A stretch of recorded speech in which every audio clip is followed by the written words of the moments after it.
I have no idea what in the high skies is going on. Everything is black, pitch black. I can see some silvery metallic outline and hear a twang noise. Smell rubber, then burnt rubber, and back to non-burnt rubber. I speak, no words seem to come out as I try to say my name. Trey is all that comes out, and in a whisper. I'm not sure exactly how this came about, but I'm not sticking around to find out. Stuck in some kind of mud or glue-like substance on my backside, like a fly caught in a web.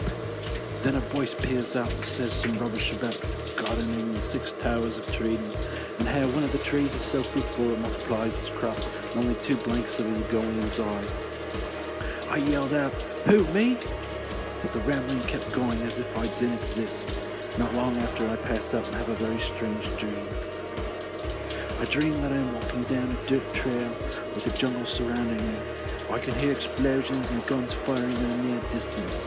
I try to pick up my pace, but can only jog and not run for my life. I could see barbed wire around in spools at the top of a rusty fence on both sides of me. I finally approach a couple thatch huts with a roof of straw. I walk past them and see a more modern structure. It's a 2-story farmhouse with a little bit of white paint. Most of the paint is on the ground, and actually it looks like 200 years of paint around it in a berm. Mixed colors of mostly white, but also some red. I circle around the house to see the remains of an in-ground pool. It's rectangular and the water is long gone. Most of the tiles around the top are missing. I peered down to the bottom and notice a heavily set man grilling what appears to be burgers that are burnt to a crisp. I keep walking to get a better view and notice that the grill isn't even on. The sign shines off pieces of the tinfoil lined in the grill. I try to shout, but nothing comes out. The reflection is so bright it leaves me blinded. I turn away and walk towards the house and take a look over my shoulder. The guy, the grill, and even the pool is gone. In its place is nothing but sand. I start dashing towards the door to the house and reach for the knob.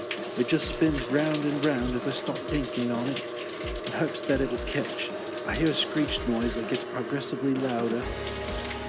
I wait to an alarm clock and reach to hit the snooze button. No nightstand either as my arm swings through the bit of cold air. I quickly retract my arm under a blanket and realize that when I passed out, I was not under a blanket or on a bed, and that actually I was stuck to something. I jumped on my bed and searched the walls for something. Anything. A light switch.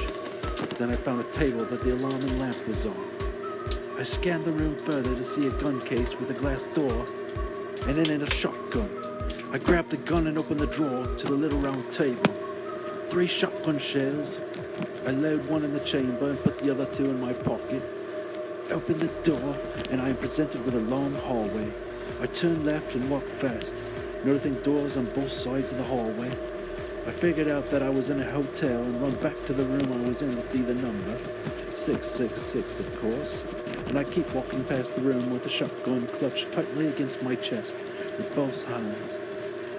I can feel the sweat pouring off my forehead and down the side of my face. The slow trickle tickles my chin, my neck, and I try to scratch it, but unsuccessful. I come to an elevator, actually 2 elevators, but one of the doors is missing and I don't see the cable. I reach out and press the down button to see the up button is non-existent. The doors open with a ding, and 3 moments later, and a burst of hot air blasts me. I step onto the platform and look into the elevator before stepping in. The door closes behind me and I hear a laugh so dark and evil. I swallow the dryness in my mouth. I make sure my gun is still loaded and that the safety is off. I wake again, somehow, into a blonde woman shaking me violently. She proceeds to tell me that she's sorry and that she had to shut me down. Confused, I shake my head and look, trying to figure out what the problem is. She tells me that this is our 3rd beta test for the game Guy vs. Evil, and the guy in is not the problem. It's the devils that keeps glitching out during the 3rd torture sequence. The pleasure receptors for 6 quadrants keep failing, while 7 new pain receptors seem to be malfunctioning all on their own. I still had a hard time realizing at this point in time but respond to the basic protocol and explain that I need to run some tests. Even though I know what is really going on with the game, I just can't figure out how I got back to work in a sticky situation. I did some consulting with Trevia, my assistant, and asked to be put back into the beta so I could figure out what was going on. Then my other assistant taps me on the shoulder. The difference is CK Adam Computer Kiosk Automated Diverse Animation Machine is a machine that I built out of spare computer parts. When he taps me on the shoulder, it only means one thing, that I'm in my game still, oddly enough.